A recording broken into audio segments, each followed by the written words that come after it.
Bien, hermanos, buenos días. Dios les bendiga ahora sí a todos, a los que no había saludado. Hoy continuamos con nuestra serie de enseñanzas del gobierno de la iglesia, el cual estamos dando una serie acerca del pastor y posteriormente estaremos hablando de los diáconos. En la mañana de hoy vamos a ver entonces una vez más o una enseñanza más acerca de los pastores, ¿verdad? Hasta aquí hemos visto 4 enseñanzas acerca del pastorado. ¿Cuál fue la primera? El pastor y qué? Y su llamado, ¿verdad? La segunda fue el pastor y su irreprochabilidad, ¿no fue? La tercera fue el pastor y qué más? Y su casa, no su familia, su casa. Porque acuérdense que tiene que ser hospitalario. Y si el pastor no es hospitalario con su familia, hermano, no es hospitalario con nadie. Y en cuarto lugar, el domingo anterior estuvimos hablando del pastor y la enseñanza, ¿verdad? En el día de hoy estaremos enseñando el pastor como administrador de Dios. Y como lo dije en un inicio, esta enseñanza se divide en 2 partes. Entonces hoy vamos a dar la enseñanza del pastor como administrador de Dios, parte 1. Parece una película, una serie en Netflix y todo lo demás. Y quiero que me acompañen en sus Biblias a la primera carta de Timoteo en el capítulo 3 y leeremos algunos textos que tienen que ver con este tema tan importante para la vida del pastor, ¿verdad? Vamos a ver entonces en 1 Timoteo capítulo 3 y también vamos a estar en Tito capítulo 1 versículo 7. En Tito solamente ese texto, en Timoteo vamos a estar viendo capítulo 3, versículo 6.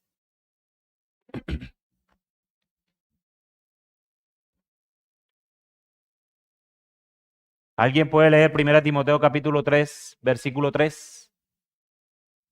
Cualquiera que lo tenga, hermano.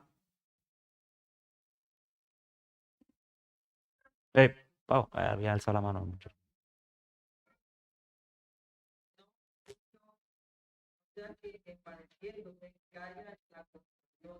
Ese es 1 Timoteo 3:3. Es 3:3. Tranquilo. Ujú. Ujú.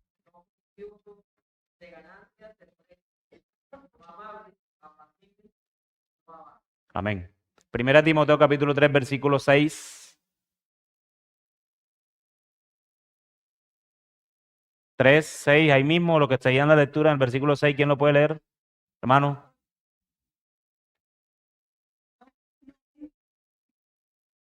Sí.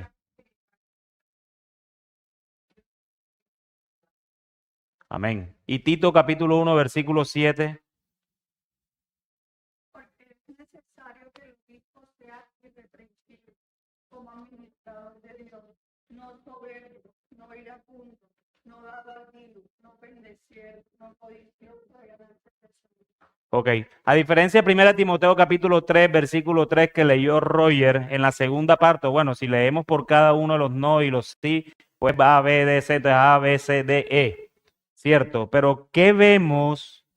Perdón, ¿qué vemos de parecido en estos textos que acabamos de leer? No se pongan, no se involucren con la parte que leyó Roger en la parte positiva. ¿Qué estamos viendo entonces de parecidos en estos textos? ¿Qué ven? ¿Nadie? Que todos los imperativos que está dando el apóstol, tanto a Tito como a Timoteo, están de manera negativa. ¿Sí lo vieron? No, no, no. En el versículo 3 del capítulo 3, no dado al vino, no pendenciero, no codicioso de ganancias deshonestas. Hasta allí llegamos. En 1 Timoteo 3:6 dice, no un neófito, no sea que envaneciéndose caiga en la condenación del diablo. Y en Tito 1:7 dice que no soberbio, no iracundo, no dado al vino, no pendenciero, no codicioso de ganancias deshonestas. Y eso es lo que hace, dice Tito capítulo 1, versículo 7, que eso es lo que hace como un pastor debe desempeñarse como qué, como administrador de Dios. Y por eso hemos titulado esta enseñanza, el pastor como administrador de Dios.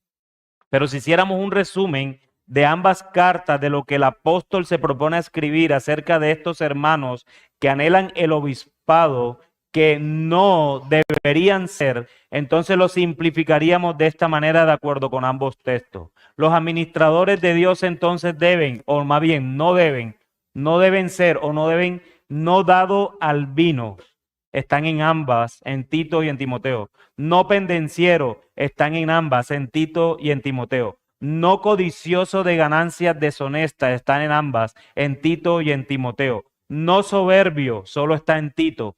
No iracundo, solo está en Tito. No un neófito, solo está en Timoteo. Digamos que ahí sacamos la máxima de lo que nos quieren decir estos tres textos, ¿verdad?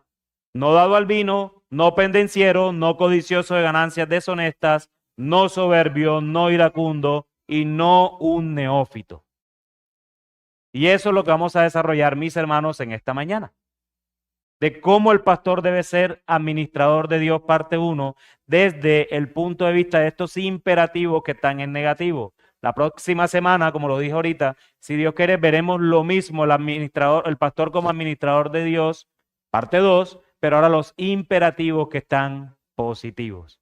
Entonces lo quisimos dividir de esa manera. Mis hermanos, y como lo hemos dicho, si tienen alguna pregunta acerca de esta serie, seguramente en estos momentos, un poquitico más tarde, le estará llegando nuevamente, una vez más, al WhatsApp del grupo y a los demás que están aquí que deseen hacerla, la encuesta no, o el link donde pueden hacer la pregunta que ustedes deseen que tenga que ver con esta serie. Si la pregunta que ustedes hacen no tiene que ver con esta serie, les prometemos desde ya que no la vamos a contestar, ¿verdad? Porque estamos viendo el pastor como administrador de Dios o el pastorado y el diaconado. Entonces, en primer lugar, no dado al vino. Este primer mandamiento negativo, en caso de no cumplirlo, el aspirante al ministerio o el pastor en ejercicio debe ser automáticamente descalificado.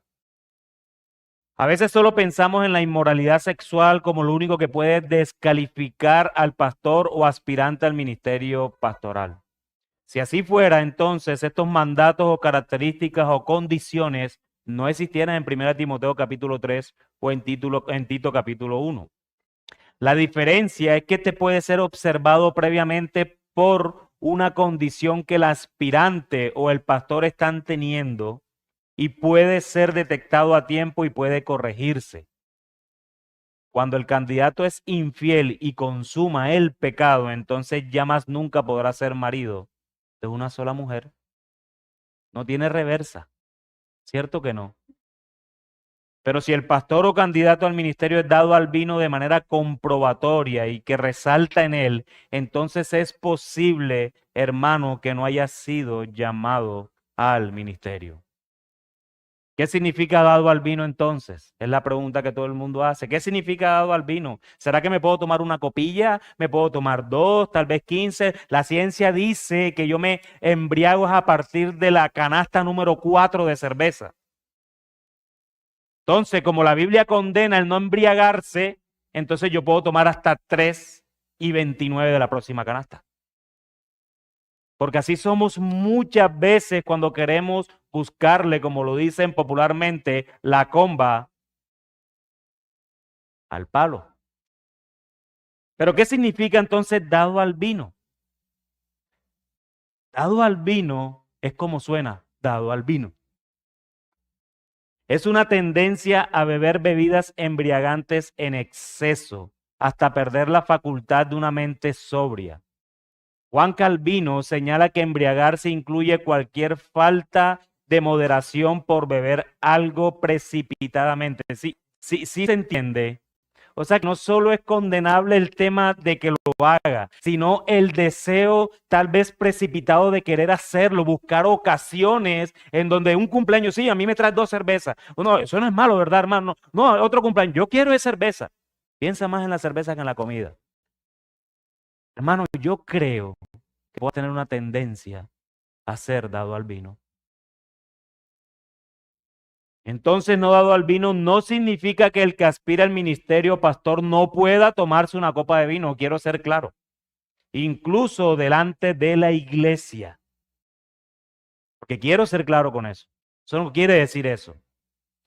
Pero hermano que aspiras al ministerio o pastor en ejercicio, por favor, antes de cualquier decisión, discierne lo que puedes hacer o no puedes hacer en medio del contexto inmediato en el que estás parado. Porque siempre utilizamos Romanos 13, Romanos 14, Romanos 15. O sea, somos tan bíblicos para todo. Pero muchas veces utilizamos eso sencillamente para probar mi punto de que yo soy un creyente fuerte y tú eres un creyente débil que no permite de que yo pueda tomarme una copilla aquí delante de ustedes. Pero no disciernes tal vez que ese hermano que es débil viene de una lucha constante con el alcohol, ¿sí? Pero a ti no te importa porque tú eres fuerte y él es el débil. Entonces, hermano, creo que tú no estás llamado al ministerio porque no amas a esa oveja. Y si no amas a esa oveja, por ello, no puedes cercenar tu poco deseo de querer tomarte esa copa por ese hermano que tiene luchas con el alcohol serio y que está delante de ti. O sea, tú no amas la iglesia. Tú no amas la iglesia y además tienes que evaluar si realmente no eres más bien dado al vino, que ante cualquier situación tú tienes que hacerlo. Sé como Cristo, si tienes que sacrificarte en no hacerlo, así no sea malo, por hermanos que tienen problemas de conciencia con esto, por su pasado o cualquier otro asunto que no sea tirano, porque también tenemos que discernir de que esa persona no sea un tirano, pues estás para hacer los sacrificios por amor al pueblo que Dios te ha dado para que administres.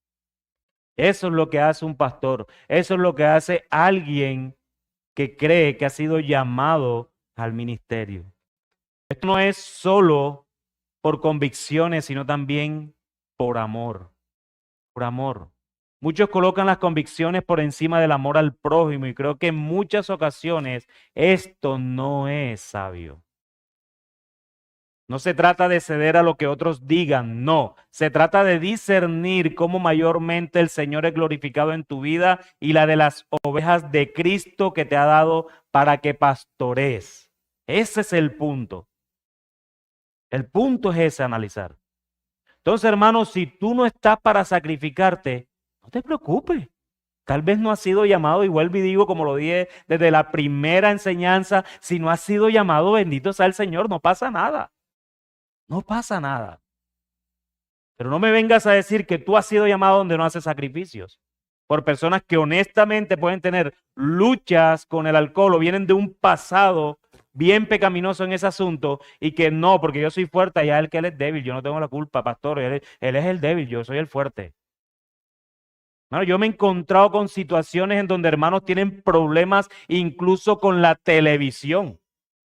Y yo lo voy a invitar, vamos a cine. Dime qué estás haciendo por ahora, hermano. Y yo tal vez no tengo ese problema. Incluso en mi pensamiento me parece full. ¿Cómo tienes problema con la televisión? Dice, pero si es que a mí la televisión lo que me quita es tiempo para dedicarlo al Señor. Ok. Tal vez eres un mal administrador, no tienes dominio propio, estás luchando con eso y está bien. Pero vamos a cine. Vamos a vernos la saga. Salimos de esta, entramos a esta, salimos de esta, entramos a esta. Eso es amor. Entonces yo creo, hermano, si tú estás en esa posición, el cual yo te la voy a respetar, pero creo que tú no estás haciendo sacrificio por nadie. Y si no estás haciendo sacrificio por nadie, ¿tú cómo pretendes administrar los negocios del Señor? Entonces, lo que yo puedo deducir es que tal vez hoy tú no tienes el llamado entonces. Pero pastor, tengo que ceder a todos. No, vuelvo y dije, yo fui claro, ojo con los tiranos, porque también hay tiranos.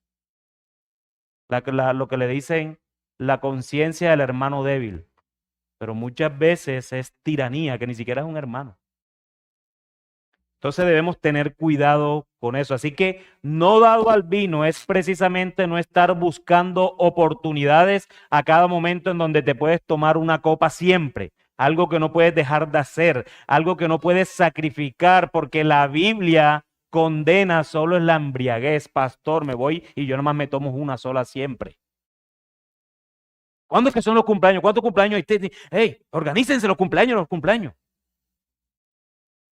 Pero tiene plata para... No, yo saco para la cervecita nada más y michelada. Para que se note bonita.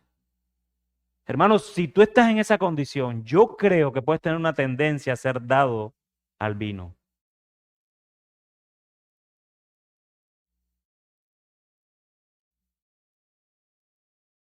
Y es posible que estés siendo dado al vino a cuotas y no te estás dando cuenta. Así que examinemos de cómo estamos con este asunto no dado al vino. Algunos hermanos que yo conozco, la mayoría de hecho, que no tienen ningún asunto ni ningún problema con este tema. Está bien, pero ¿cómo eres con esos hermanos que sí lo tienen?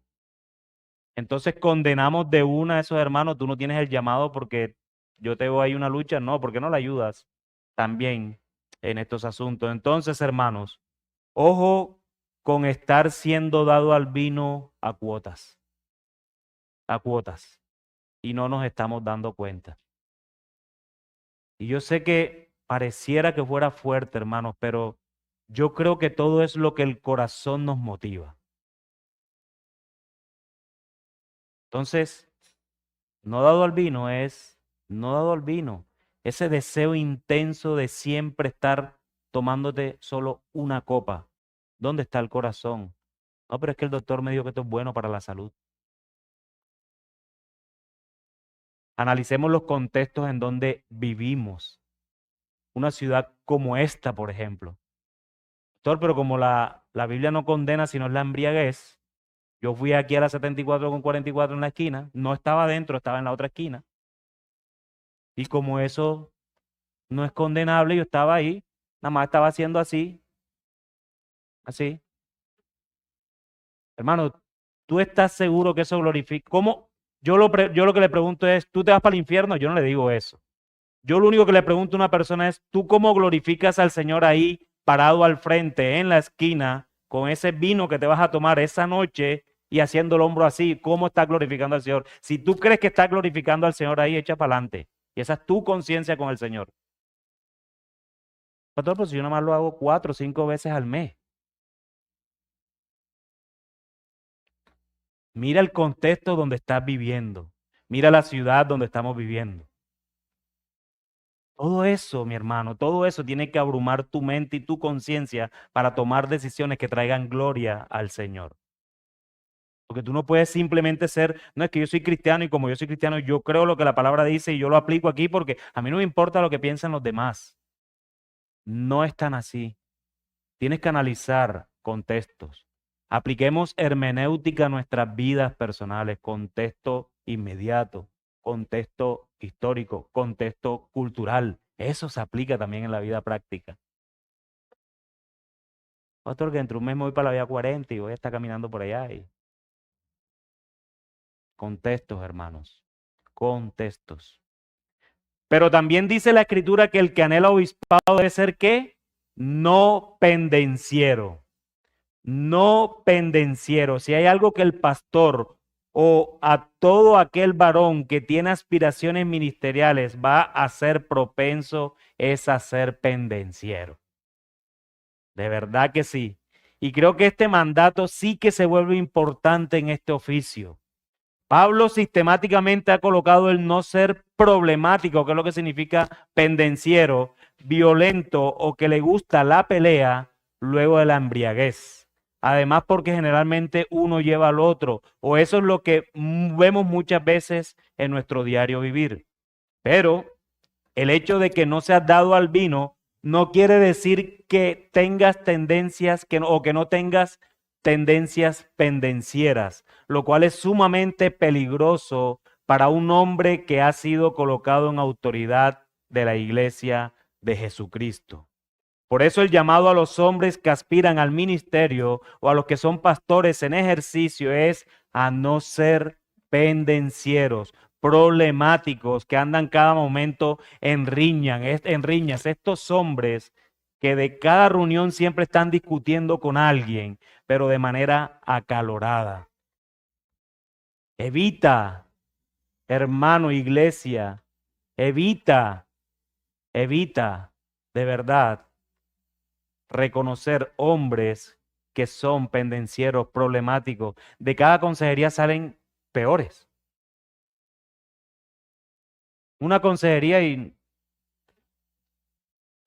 terminé peor, pastor. Porque es que tú peleas por todo. Y eso pasa muchas veces. Esos hombres que cada reunión entonces siempre están discutiendo con alguien, pero de manera acalorada. Creo que si hay algo que santifica a la iglesia, como lo he dicho muchas veces, es la confrontación entre los hermanos, pero de manera amorosa, con mansedumbre y misericordia y con el soporte en el evangelio, el cual es suficiente. Pero hay hombres, pastores y aspirantes al ministerio que lo único que les gusta es pelear. Pelean con todo el mundo. Vienen peleados de la casa de la esposa, vienen peleados con los hijos, vienen a pelear con las ovejas, vienen a pelear con los pastores que tiene también. Pelea con todo el mundo. No, créame que ese hombre no ha sido llamado. Ese hombre necesita ser salvado por la gracia de Dios. Hay hermanos que lamentablemente se la viven discutiendo todo el tiempo, no aceptan posiciones en contrario, quieren siempre tener la razón, no aceptan ningún consejo. Sus posiciones siempre son las correctas y toda conversación termina en discusión. Llámese práctica, llámese carácter, llámese teológica. Cualquier discusión que tú tengas, ese hombre siempre tiene que tener la razón y si no la tiene, el problema es tuyo. El problema no es de él. Porque él ha estudiado, él ha hecho seminario, él tiene maestría, PhD, RHZ, todas esas cosas que tiene. Y por eso yo lo que te estoy diciendo es así. Tú nunca tienes la razón. Ese hombre tal vez tiene esa lucha, si es que la tiene. Pero lo que sí es claro es que ese hombre no es llamado al ministerio. Es un peligro en el púlpito, se la pasa peleando con las ovejas como si estas fueran cabras. Ahora, yo sé que hay ovejas que patean. ¿Sí?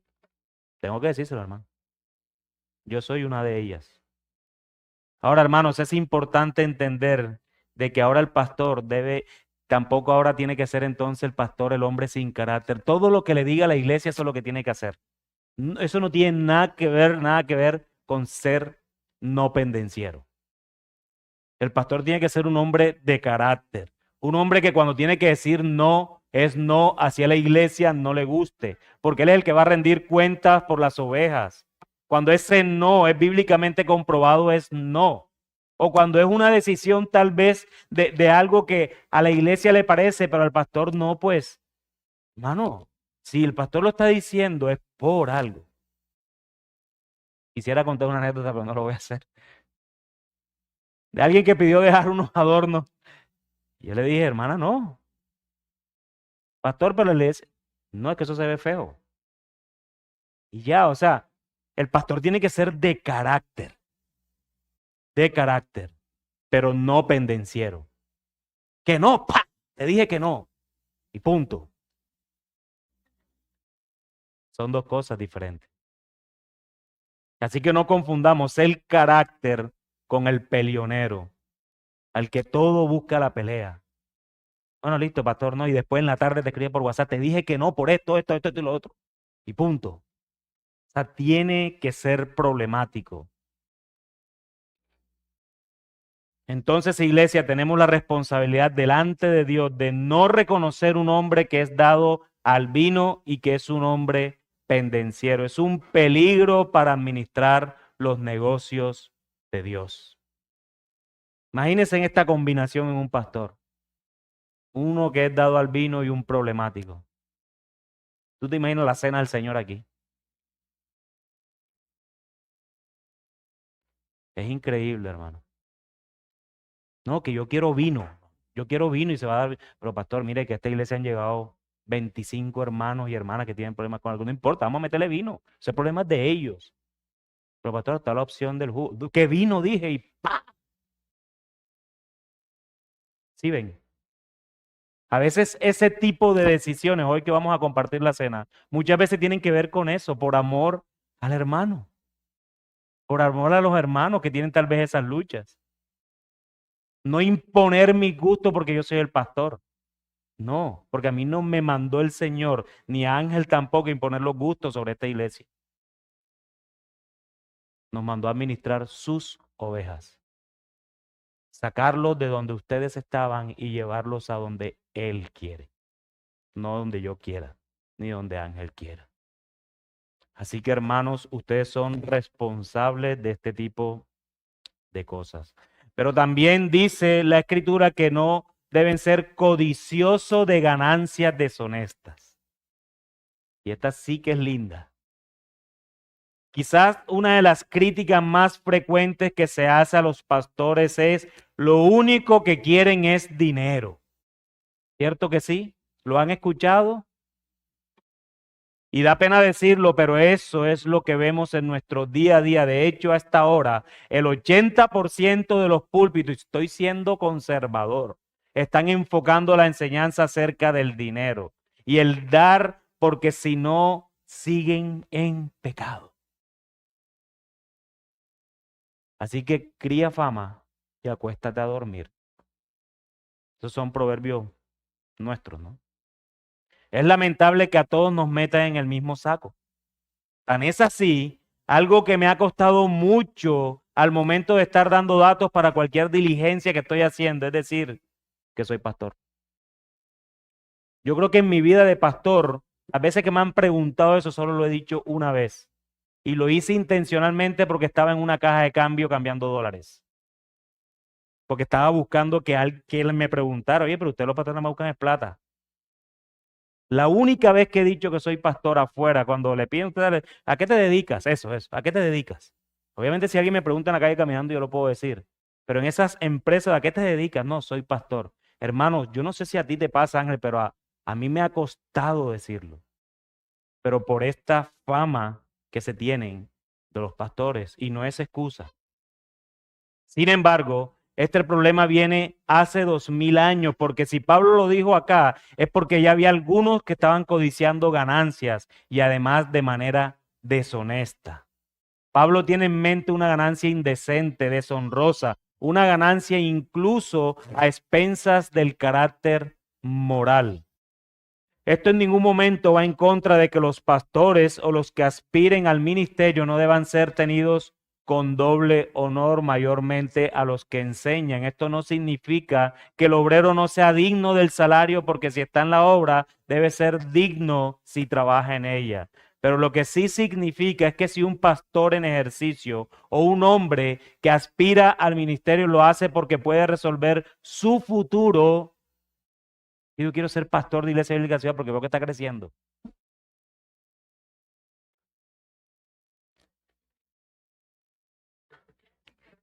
Yo hubiese querido, no, y mi esposa y yo siempre estamos en el espíritu, hermano.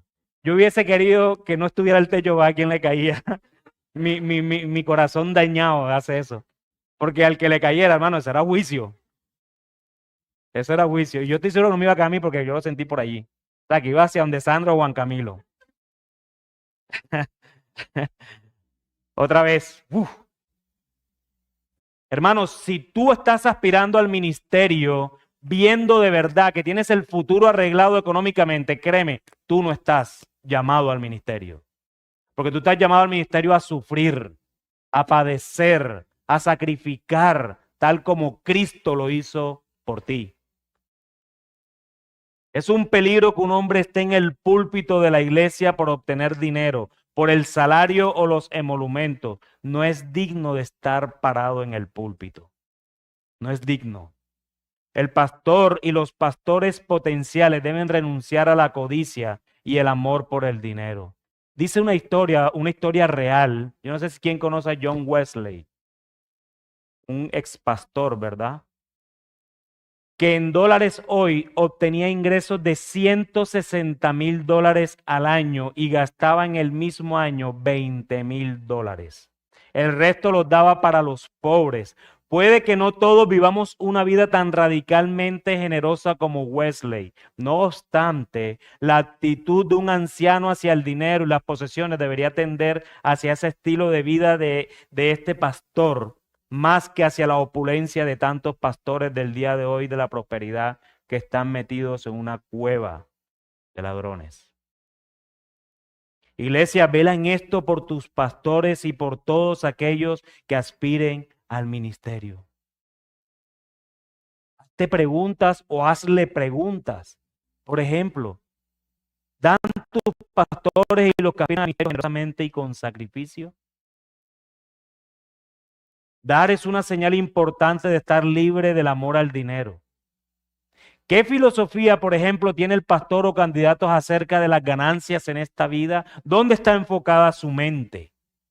Iglesia, puedes preguntar a los encargados de las ofrendas tranquilamente si los pastores lo hacen o si alguien que estás evaluando al ministerio lo hace, porque eso es vital. Y así muchos digan de que no se pueden meter en mi dinero. Hermano, déjame decirte una mala noticia para ti. Los pastores deben involucrarse en eso porque ahí hay temas espirituales. Las compulsiones o el deseo de estar comprando. Eso es espiritual. Eso no es porque tienes cupo en la tarjeta de crédito. Eso es espiritual. Y todo lo que tiene que ver espiritualmente hay que velar por ustedes. De hecho, en la Escritura, ¿a quién el mismo Jesús es quien coloca como otro Señor? ¿A quién?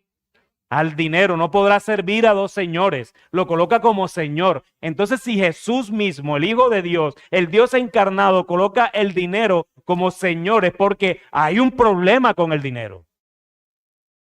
Y el hecho que nos hayan trasquilado, el hecho que nos hayan dado duro afuera, no quiere decir ahora que nadie se mete en lo que yo hago con el dinero. No, no es así. Porque eso también es espiritual. Eso también es espiritual.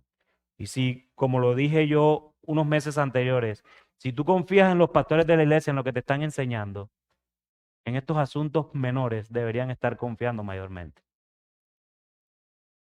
Entonces pregunta a los encargados de las ofrendas y los pastores o aquellos que tú estás viendo como varones que tú dices, hey, yo estoy viendo a este varón. Pregunta, ¿este varón ofrenda? No. Ah, bueno, no trabaja. Bueno, está bien. ¿Este varón ofrenda? No. Eso que trabaja allá, ¿por qué no ofrendará? Pregúntale. Dile, hermano, mira, yo realmente te estoy viendo a ti como alguien que puede estar gobernándonos hoy en la iglesia, pero sabes que yo hice la investigación y te traigo el testigo y ella me dijo que tú no estás ofrendando. Puedo saber por qué. Porque es que esto es importante. ¿Cómo estás viendo el ministerio? Tiene una vida sacrificial. Esto es importante. Pero no, hermano, no toquemos esos temas del dinero en la iglesia porque eso no se toca. No. ¿Cómo estamos administrando? El dinero entonces lo usa la escritura como otro señor, ¿verdad? Entonces debemos evaluar tranquilamente si tus pastores ofrendan o no. Yo me sujeto al vituperio. Yo me sujeto a que me observen. Ustedes saben quién maneja las finanzas. Pueden preguntarle tranquilamente si Ángel y yo ofrendamos. Yo no me voy a parar aquí a decir algo de lo cual yo estoy seguro que no estoy haciendo. Porque, hermanos, si hay algo que nos libra de la avaricia, que el Señor nos ha dado como medio de gracia, es la ofrenda. Es la ofrenda. Así que yo no sé si Ángel estará ofrendando. Pero aquí lo estoy lanzando al río. Bueno, nos estamos lanzando, hermano. Pero tiene que ser algo transparente, tranquilo. Y ya, no hay ningún problema. Y punto. Pero la Biblia también dice que no soberbio y no iracundo. El administrador de Dios que Él llama y que a través de su iglesia reconoce, no debe ser soberbio y tampoco debe ser iracundo. Dios no llama a nadie que sea soberbio, iracundo, a que ocupe un cargo en el ministerio pastoral, porque evidentemente ya no sería ¿qué? Irreprochable. ¿Tú te imaginas aquí a alguien que vive con la ira aquí al tope siempre?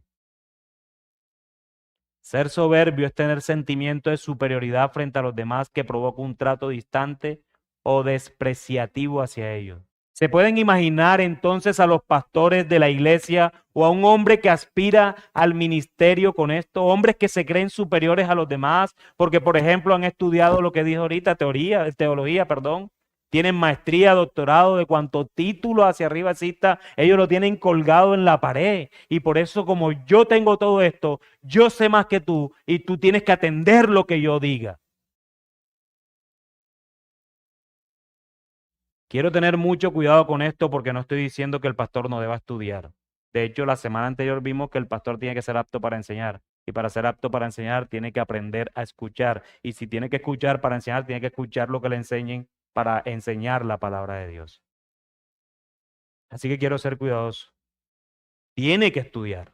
Tiene que permanecer estudiando todo el tiempo. La iglesia llegará hasta donde los pastores enseñen y estudien. Por eso, el reto de estar formándonos constantemente es primordial.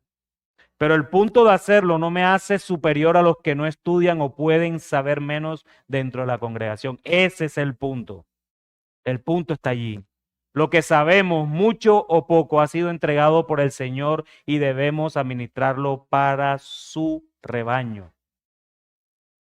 Así que, iglesia, deben velar por no reconocer a alguien que sea soberbio en cualquier sentido.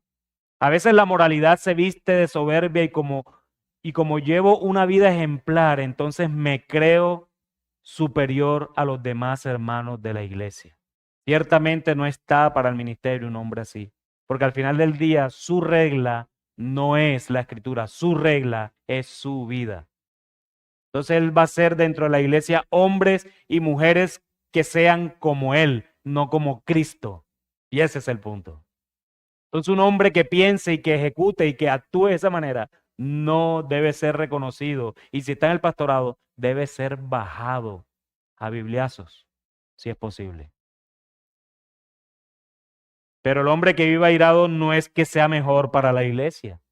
Es una persona contenciosa, solo contesta mal y anda airado todo el tiempo. Ese hombre no debe ser ni estar parado en un púlpito. ¿Se imaginan esos sermones? Si ese hombre es airado.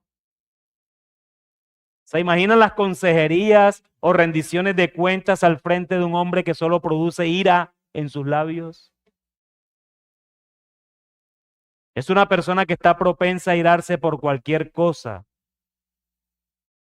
¿Cómo tú le confiesas un pecado a una persona que vive airada?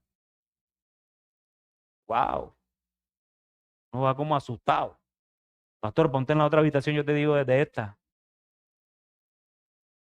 Dejamos la puerta ahí en la mitad por si alguna cosa. No, sí. No, y por WhatsApp mejor, peor, porque eso es impersonal y vive airado. Tú te imaginas a ese hombre hablando, escribiéndote ahí, tú dices, wow. Por eso es mejor dejar notas de voz muchas veces. Porque yo no soy responsable de lo que tú entiendas cómo te escribí, hermano, y se lo digo públicamente. Yo soy responsable de lo que digo. Por eso muchas veces dejo nota de voz porque yo me conozco la cara. O unos podcasts, como me dicen a veces. Pero hermano, un mensaje de 10, 15 minutos no es nada. Les estoy dejando un devocional. No es así. No, ahora yo les digo, al que le moleste eso, dígamelo, hermano. Para tratar su misericordia y seguir dejándoles más y más y más.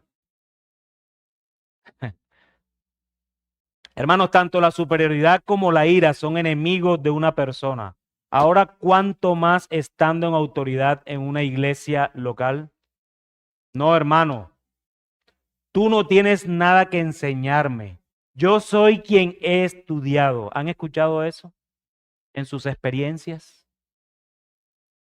El día que eso pase en ese lugar, hermano, huye por tu alma sin ninguna contemplación. El pastor o aspirante al ministerio debe reconocer que lo que es por don del Señor. Por lo tanto, Él no es mejor que ninguno de la iglesia. Todos somos iguales, comprados por la misma sangre, la cual es suficiente. El pastor no es lo más importante dentro de la iglesia local. Todos tenemos el valor delante de Dios, el mismo valor. Escuchen eso, hermanos. El pastor no es la persona más importante en la iglesia, no lo es. No lo es. Entonces debemos reconocer con humildad que es por don de Dios solamente que somos pastores. Esto es bueno recordarlo para no llegar a ser soberbios, sino para más bien ser humillados todos los días. De que yo estoy aquí delante de ustedes es por un don de Dios, no es porque yo soy mejor que ustedes. Y yo no soy más importante que ustedes y no soy la persona más importante en este local. Porque ¿cómo va a haber a quien les predique, por ejemplo, que allá en la puerta no hay nadie quien les abra? Eso es un servicio, hermano.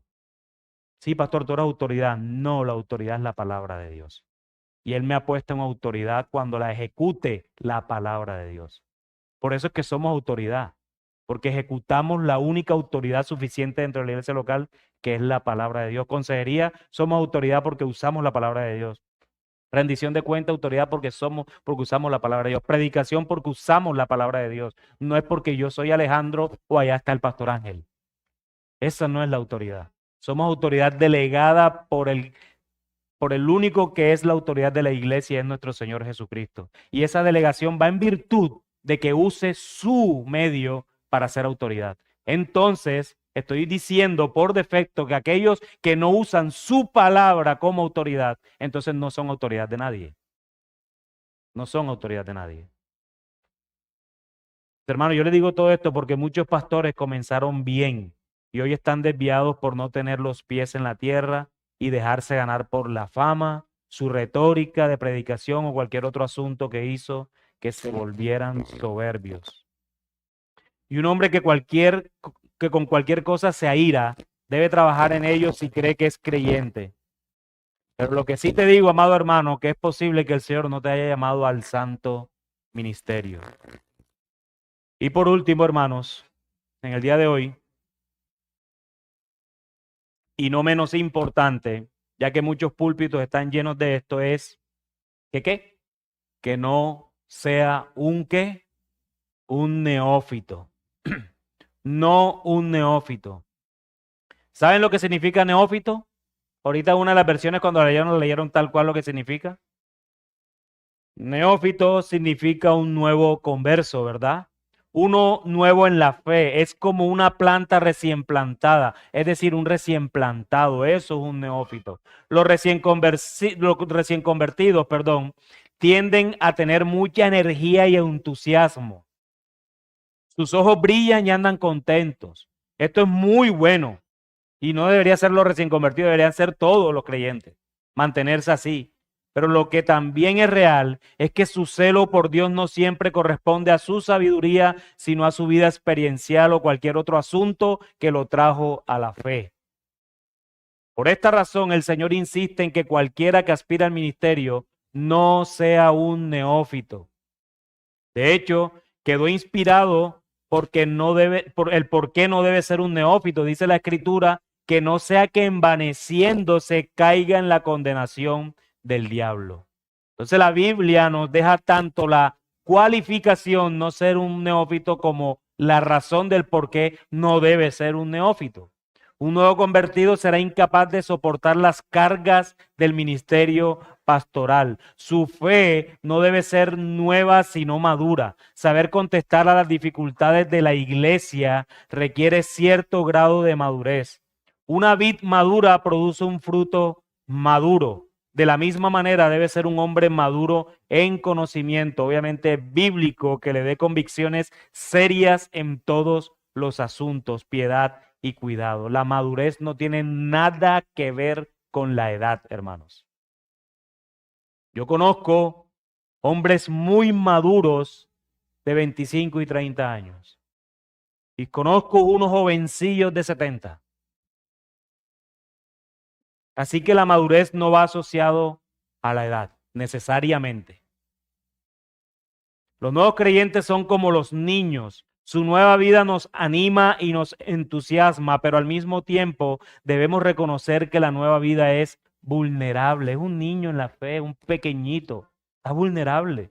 Los nuevos creyentes necesitan tiempo para ser instruidos, moldeados y cuidados. Y puesto que ellos necesitan ser cuidados, entonces me está dando la razón de que no tienen la capacidad para cuidar todavía. Y por eso Pablo le dice a Timoteo que no sea Un neófito, que no sea un nuevo en la fe. Él necesita leche, después le vas a dar sopitas de mondongo y cositas así para que vaya creciendo. De la misma manera, entonces no puede cuidar a otros cuando él mismo no puede ser, o cuando él mismo debe ser cuidado.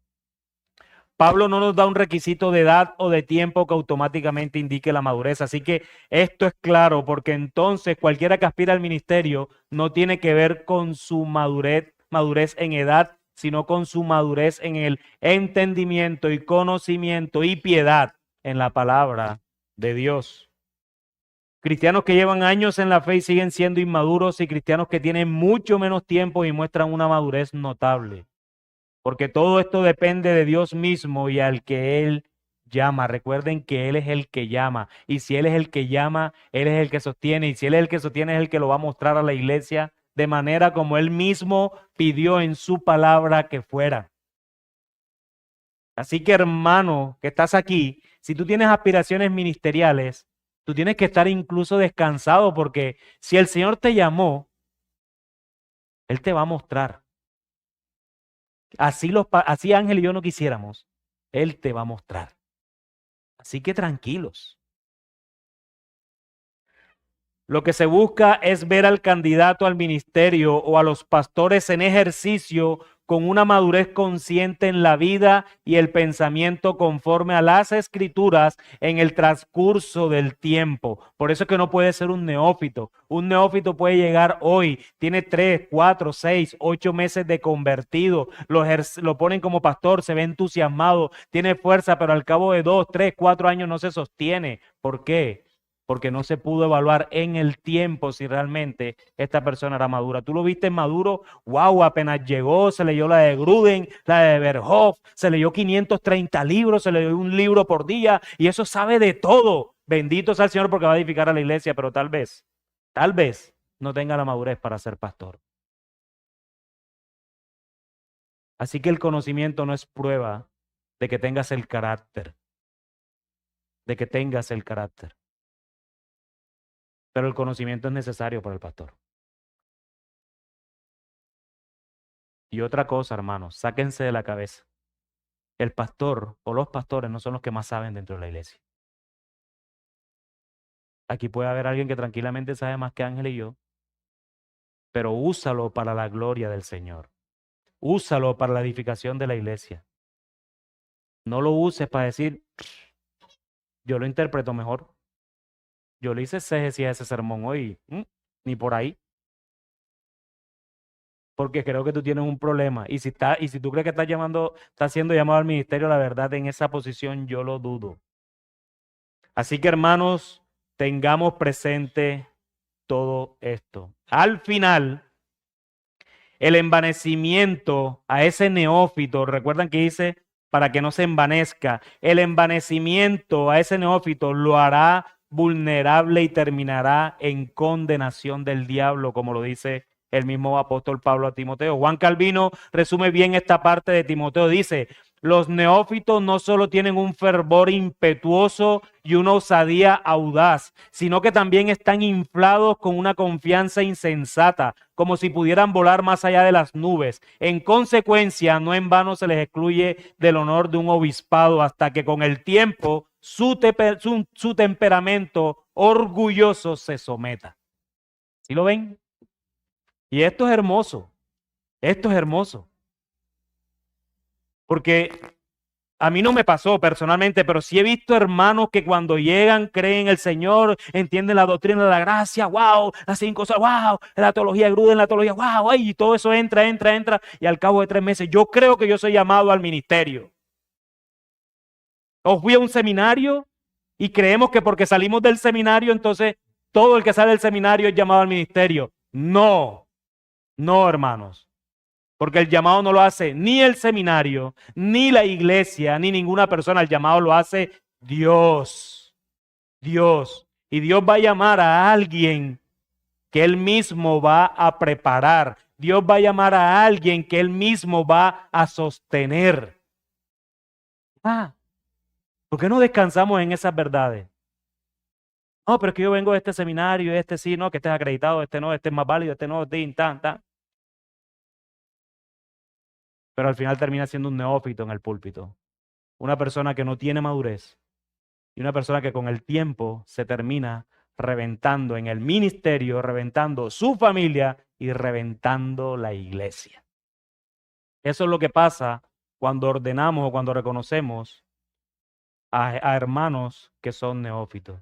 Pueden preguntarse, ¿cuánta confianza se tiene el pastor o aspirante? ¿Confía mucho en él? ¿Es sensible a la crítica o resiste? ¿Se somete a otros cuando tiene una opinión diferente? Eso habla de una madurez de un hermano que está aspirando al ministerio. Hermanos que sensatamente pueden decir, ¿sabes qué? Lo que ustedes tienen, lo que ustedes dicen, está bien, mayoría ganó, nada que hacer. Una de las prácticas que yo aprendí en mi viaje, ahorita que fui a República Dominicana, que me reunía con ancianos, ellos me decían como cuando hay, por lo menos en esta iglesia vemos dos, entonces, cuando hay una decisión dividida, ¿quién gana? Eso es un problema. Entonces, bendito el Señor que levante uno más para que haya resolución del problema. Entonces, por un lado, cuando hay tres, entonces, ¿qué pasa? Había uno que decía que no, los otros dos decían que sí.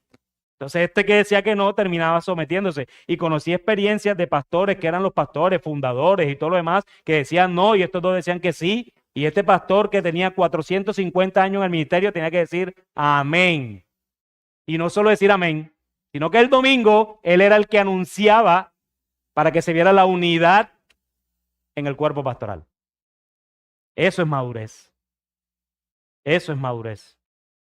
Así que en conclusión, amados hermanos, esto es importante saberlo porque normalmente vemos cosas que son visibles, pero hay cosas que van carcomiendo por dentro una persona y es bueno estar examinando a todos aquellos que aspiran al ministerio y a los mismos pastores de esta iglesia local. El pastor como administrador de Dios debe ser entonces irreprochable en estos mandatos negativos, no dado al vino, no pendenciero, no codicioso de ganancias deshonestas, no soberbio, no iracundo y no un neófito. Esto trae gloria a Dios y bendición a la iglesia local. Así que no seamos prontos para reconocer un hombre porque tiene ciertas cualificaciones que vemos acá. El tiempo es importante como valor agregado para que nos muestre ciertas realidades del corazón de los pastores y de los aspirantes al ministerio. Sabemos que hay hombres que llegan con mucho ímpetu, con experiencias de otros lugares en el liderazgo y demás, y hasta aquí el Señor los trajo providencialmente y van a ser una bendición para la iglesia. Pero si ese hombre no está dispuesto a someterse a la iglesia local y a sus pastores por la experiencia que trae, por muy reformadísimo y recontrarreformado que sea, creo entonces por la palabra de Dios que está demostrando que no ha sido llamado al ministerio. Somos responsables una vez más de esto, por lo tanto, que el Señor nos ayude a reconocer hombres que Él haya llamado, porque ciertamente Él los pondrá en este lugar. Hermanos hombres, si hasta este punto aún no te hemos hecho desistir del llamado, es posible que lo puedas tener. Sin embargo, hasta ahora tuvo un examen minucioso porque el que llama no miente. Y no mires estos aspectos superficialmente, sino profundamente, porque si aún después de esto crees que tienes el llamado, sabes que tienes la responsabilidad delante de Dios de no hacerlo mentiroso, porque Dios no miente. Entonces, mis hermanos, que el Señor los ayude y nos ayude a hacerlo para su gloria eterna. Amén.